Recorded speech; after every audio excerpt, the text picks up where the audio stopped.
Welcome to a fine April morning here at the home of Naturally Curious UK. My name's Graham and I hope you'll stick with me through to the end of this video, because today it's time for this rather rustic, some say knackered, old bird table to be retired and replaced. Stick with us, let's see how I get on. Right, so this is the new bird table, still in its box. I haven't even emptied it out yet to check whether all the bits are there, but this is all going to take quite a while, so to keep things a bit shorter for you, I'm going to set up a time lapse and we'll see how I get on, shall we? Stick with us.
Right, so there it is then, done.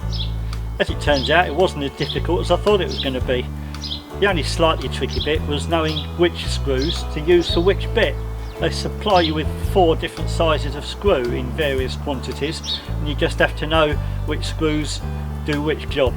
But other than that, the rest of it is really self-explanatory.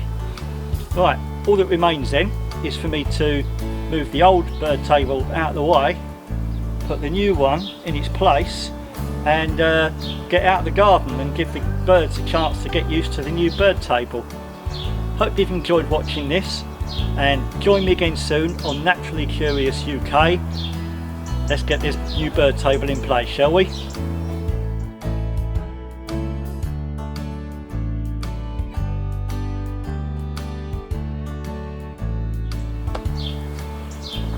There we go, that should do them.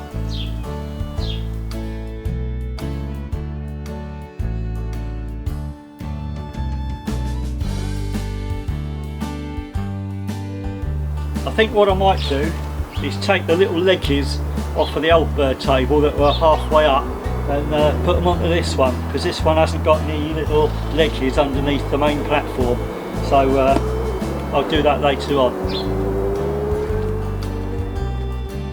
And as you can see, that's exactly what I did.